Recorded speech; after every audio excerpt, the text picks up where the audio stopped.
and welcome to my channel, Wielko Rzeczpospolita. I'm Checkmate, and today I am unboxing a board game by the name of Magnates, a game of power, first published in Poland in 2014, and then the international English-speaking version the following year in 2015. So in front of me we have a package all the way from Illinois.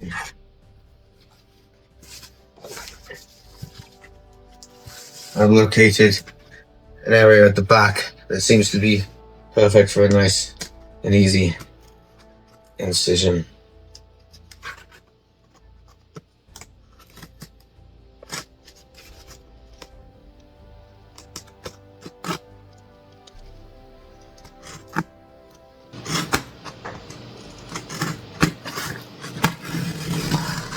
Lot of tape, which is great.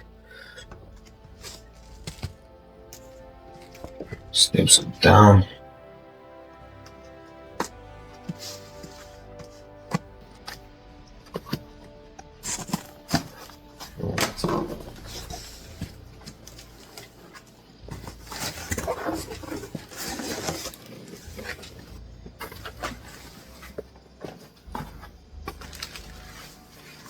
Look at that.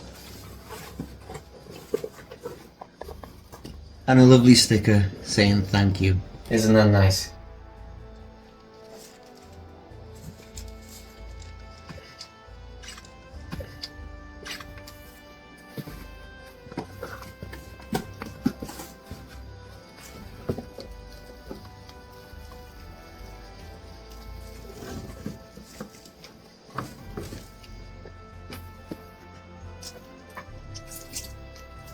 There's the back. It's nicely wrapped up. Let's get it open.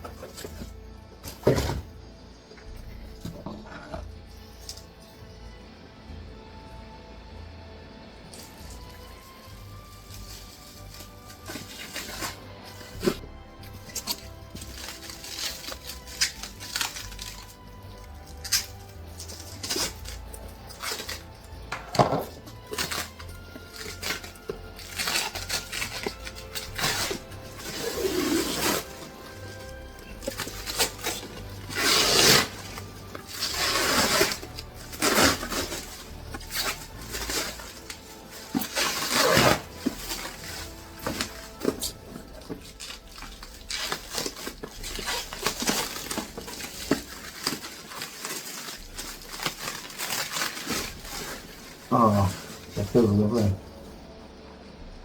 Nice textured box. Let's get all the pieces out.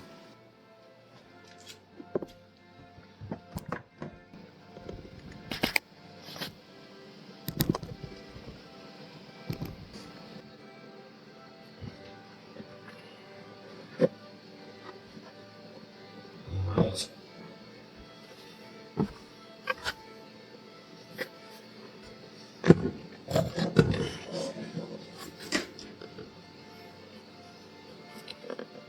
So here we have some kind of rule book telling you how to play the game. Now, I did watch a few videos, so I'm fairly clued up on how to play it. So I'll be able to raffle that off as I take the pieces out.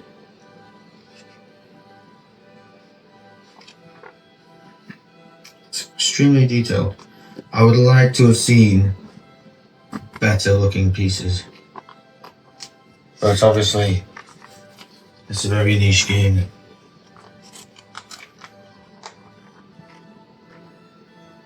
These, in case you haven't ever heard of the makers of these, you may have heard of the 1944 Race to the Rhine game, which is probably their most famous product. Put that into the lid for now. Next we have the board, which is enormous and extremely well finished. Okay, well, I didn't anticipate it being this big. It's very nice. There's nothing on the back.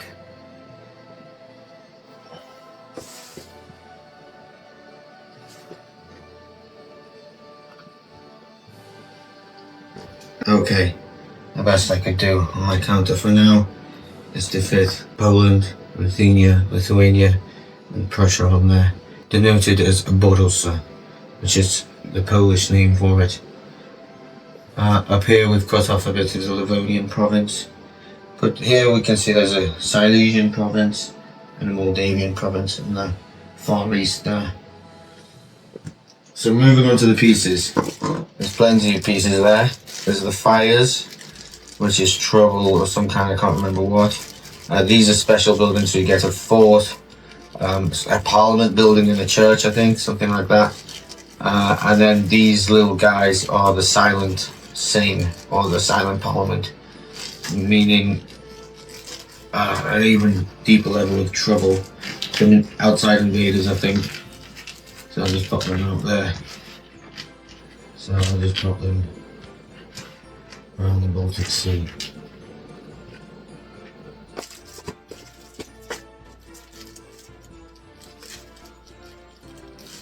Next we have all the pieces belonging to the Potocki house, which is very cool. Let's have a look at that. First we have the cards. It has different members of the house. Interesting. And so all these numbers mean certain things, obviously. However, on a deeper level, you use these cards to, on the bit of the board that I cut off, to elect members of parliament. And you want ones that are favourable to you, because then it starts you off stronger. However, when it comes to playing the game in the next round, you're going to need to repel invaders, so you need to make sure you kind of balance out what you use for your own interests within the realm and what you use to defend yourself. So that was the Potockis. You might have seen them on one of my other videos. This house over here, we have the Zapiecha, and as many of you will know, the Potocki's were based down here around Kiev, and they were partially the reason why Bogdan Khmelnytsky rebelled, because they seized his lands. And the Zapiechas were actually up here in Lithuania, modern day Belarus. And they have some pretty interesting characters from all throughout the Commonwealth period. So you kind of want to get as many estates in each province as you can, or whichever province you choose really. The more the better, but you have to defend them more the more you have. Next house we have Moiski's. Another very powerful house. Look at that.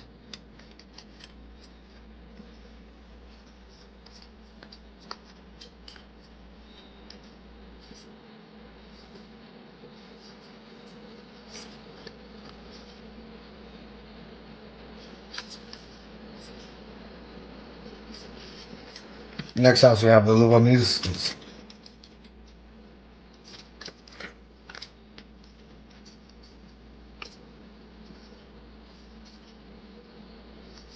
He's only a 2. And it tells you a little bit about each person depicted in the painting here.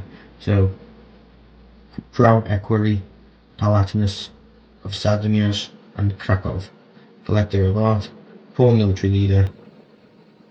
Khmelnytsky called him Perina, eider down. See who's one of the more powerful cards. Izabela Lubomirska, Duchess, patron and collector of arts, actively involved in politics and in charity work to lay the foundation of the creation of the National Theatre in Warsaw. How fantastic. Next to her we have Stanisław Herakliusz Lubomirski, Grand Marshal of the Crown, and many times an envoy to France, Italy and Spain, famous in the West for his literary and scientific works. Oh, awesome. You don't really think he's very scientific, but looks can be deceiving, of course. Next we have the famous field hetman of the Crown, Palatinus of Bracław and Ruthenia, Stanisław Lanskoronski. He fought against the Cossacks, Sweden, Muscovy and the Tatars. And then we have Stanisław Lubomirski, who's 14, Marshal of the Crown Tribunal, Palatinus of Krakow and Ruthenia, one of the wealthiest magnates in Poland, owning 10 castles, 12 towns, 300 villages, many forests, lakes, mills, and even private salt mines. Well, we don't have that many things here, but it would be interesting if we could live up to his standard. What a powerful card. And on the back we have all the family's coats of arms, which I find fascinating. Next we have, in black, the Radziwiłł. That's awesome. Ognam Radzi. God helps us. So we have people like Mikołaj Zebrzydowski, Palatinus of Krakow, Grand Marshal of the Crown. He led a rebellion against the king, Sigismund Vasa, effectively weakening royal authority in the Commonwealth. Alright. Ludwiga Karolina Radziwiłłówka, owner of 1,000 villages, wife of Louis Hohenzollern, and later married to Charles Philip Wittelsbach, Emperor Palatine. We have Adam Mikołaj Sieniawski, who's only a 7. He was a Grand Hetman of the Crown, Palatinus of Belz, Castellan of Krakow, and supporter of Peter I the Great. So it sounds like a bit of a traitor, if I'm honest. Oh, Jan File. Yeah, I remember. This is him depicted in the Union of Lublin painting by Jan Matejko. I'll leave a link to that up here right now. So the Radziwiłłs have a 14 here, Mikołaj Radziwiłł Rudy, which again, this is a different painting of him, but he was depicted in the Union of Lublin with his sword out. Grand Hetman of Lithuania, Grand Chancellor of Lithuania, Palatinus of Trokai and Vilna, established long-term power and wealth for the Radziwiłł family. And there we have his lifespan as well, 1512 to 1584. And then number 2 is Stanisław Stadnicki Diabeł, which in Polish is devil. A troublemaker and rebel, nicknamed Devil, there you go, for his violent behaviour, one of the leaders of the anti-royal rebellion of 1605. So full of traitors, this one.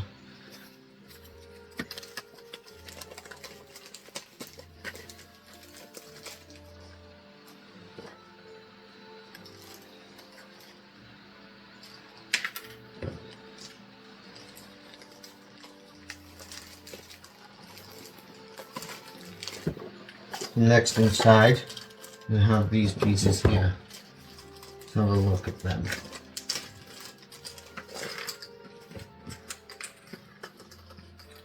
So these are the kings, the various king tiles.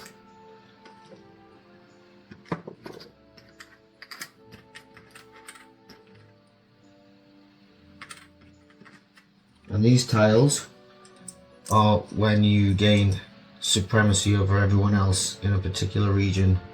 You gain the tile and then you turn it upside down to gain a black tile when all your estates are more powerful than anyone else's combined on the board. So say for example, if red player had 2 estates in Minor Poland, white player had 1 estate in Minor Poland. The blue player would then have 5 estates in Minor Poland. He'd outnumber both of them and he'd have it in black. If he was chip leader, he'd just have it in white. So let's take a look at these kings. But I'm going to flip the board so they make more sense. Alright, so I flipped the board, and as you can see, Lithuania is now in the south of the board, and then in the north here you have Livonia. To the east you have the area known as Novgorod, which at this point belongs to the Greater Russian Tsardom, based out of Muscovy, further to the east. Over here I've laid out the kings face down in 4 columns of 3, corresponding here. So there's 4 rounds in the game, essentially saying the first age, the second age, going through the various periods of Poland there. So let's see who the first 3 kings are. So I've put them in order that they've reigned there. And first we have King Sigismund II Augustus, then we have Henry Valois, then we have Stefan Batory. And next to them you see different symbols. So for example, Stefan Batory, he's a martial king. And these various kings have different strengths and weaknesses, and you can expect them to behave in a certain kind of way, corresponding with their various traits. And according to the rulebook, the chalice is religion, the ducat is finance, and the crown is power. And there is a May 3rd Constitution card, which is a unique card, and it contains all 4 symbols of the king's policy. So that's one of the privilege cards. That will be a good one to have. The next 3 kings, it's the Vasa period. I'll just put them in correct order. They ruled arguably at the height of the Commonwealth, taking over Russia for 2 years and Sweden for approximately 5 years, something like that. Next to that, they have put Leszczynski in the native ruler period. So here we have Jan III Sobieski, who's marshal, Michał Kobylut Wiśniowiecki, who has the ducat and is a fiscal king, so he'll be good economically to have. And then we have Stanisław Leszczynski, who's concerned with power. Now obviously Stanisław Leszczynski fought with here Augustus the Strong over the Commonwealth. Meaning Augustus the Strong actually ruled prior to Stanisław, when Stanisław was put on the throne in a coup led by the Swedes. Afterwards, Augustus the Strong and Stanisław formed a truce whereby Augustus the Strong would rule until his death, and then Stanisław Leszczynski would take over. Then the throne was passed back to the Saxons under Augustus III, and then finally we have Stanisław August Poniatowski in the end there, the creator of the May 3rd Constitution. And the map is absolutely beautiful. I've just noticed this awesome depiction of the winged hussar. So, let's see what else is in the box. Next we have more cards. This will possibly be the war cards, yeah, and the privilege cards. So there's the privilege cards. We have depicted the Commonwealth symbol, of course, and there's all sorts. I mean, this is the governmental cards. This is where you pick your hetman, so your treasurer and your chancellor and primate. This is the May 3rd Constitution card right there. Fortress cards, certificates. So yeah, these are all the privilege cards there, which is pretty awesome. And as you can see, they have the corresponding symbology there, depending on which king you decide to elect in which period, which is really nicely done, I must say. And you get a veto card. It's very useful. In the other pile then, you have what are these situational war cards. So these are the various invaders. As you can see, they're from different regions. These are all the southern regions down here, just off the map, folded in the backside, in the back half of the map. You have the Khmelnytsky uprising, Cossack rebellions, Tartar invasions.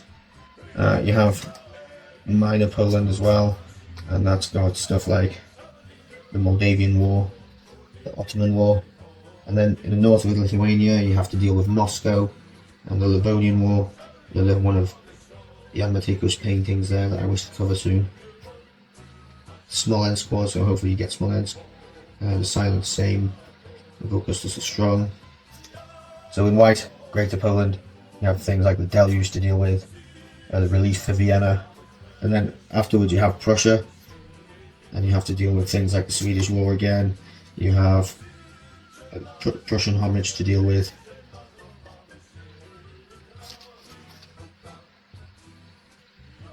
And the Black Eagles Treaty there, look.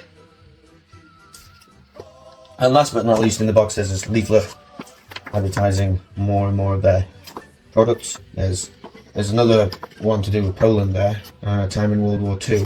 That might be awesome to see. However, it might make me emotional. The Hannibal one like next to it looks awesome. I love war elephants, so I might give that a look. And that's it. Nothing else left in the box.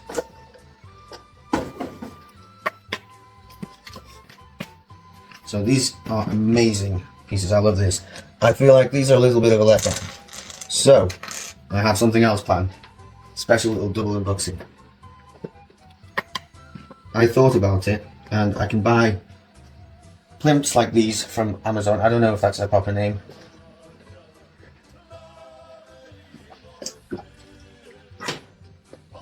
But essentially, I bought my own figures, and they're all trickling through. I have a few here that I'm going to unbox as well. I'm really excited about it. I also am planning to bolster this series by creating my own, wait for it, Monopoly custom Polish-Lithuanian Commonwealth version. And so these figures that I'm going to pull out, if they don't work on this one, I might use them for the Monopoly thing. So, first one, from Pavlodar, Kazakhstan. Let's see what we have.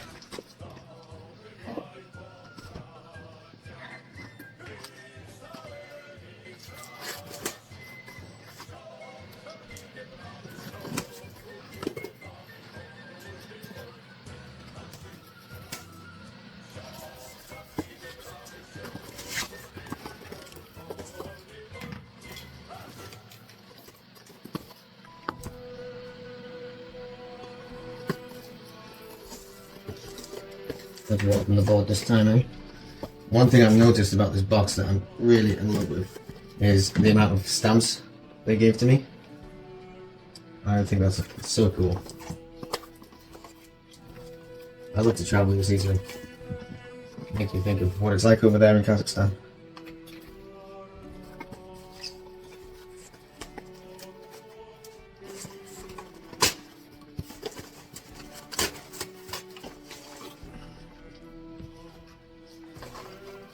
Okay, then we have the first figure.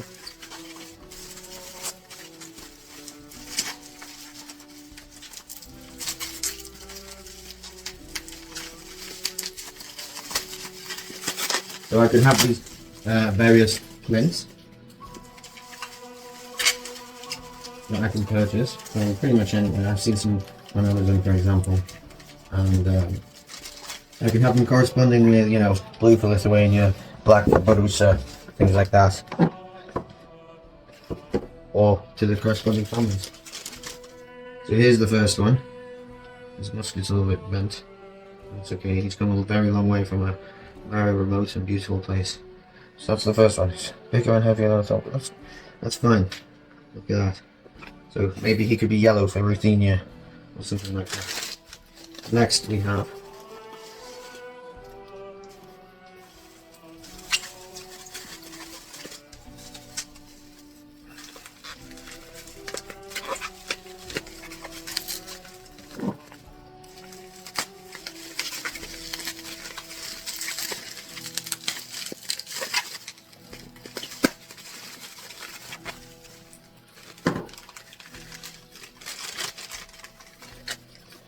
a member of the Teutonic Order. So I was thinking he could be a Prussian representative, especially considering that's when they secularized. It was partially to do with Poland and Lithuania, of course. Okay, the next package is all the way from Lviv, Ukraine. I'm very excited to see what this one is. Marked fragile, so hopefully it will be okay.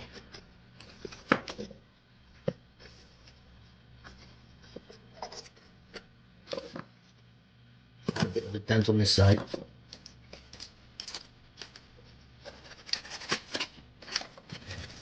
Okay. Look at all this packaging. Kept it safe, that's for sure. This one feels a little bit big. Oh, they've sent some glue in case it went wrong. That's so kind. Look at that. I love the writing as well. That's kind of them. Hopefully everything's okay. It's come all the way. So this one might be a bit big actually, bigger than I thought it would be.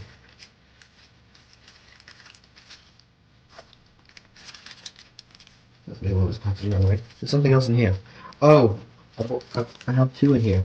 Let's see the one in the sponge first.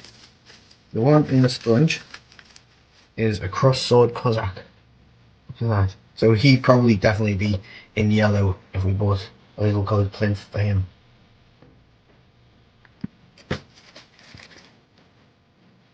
Are they the same height? They're from different locations, but they'll do. I think they're okay. And so it's come with his wings off, and I have to attach the wings, which is just fine. And I have a saber here as well. So I'm just going to push them in and see if that works. Okay, they are fitted individually. Interesting.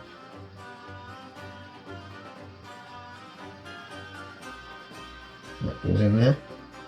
And then I'm going to place the saber into his hand. Like so. And then we have a mounted winged hussar about to chop with his saber. So possibly a bit big for the board. Nevertheless, it makes for a good piece in the office. So I got those from a well-known website by the name of eBay. I'll leave a graphic here showing those people's information on eBay in case you yourself want to purchase some of these products. I think they're awesome. I have more on the way as well. So that pretty much wraps up my video about this for now. I will be making more in the series when I get the different coloured plinths, for example, to make these pieces work. If I play the game, I'll make sure to record it, and when I do the Monopoly set, I'll make sure to record that.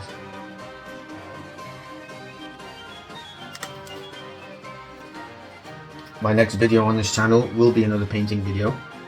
I did leave a clue for what it's going to be in this video right here,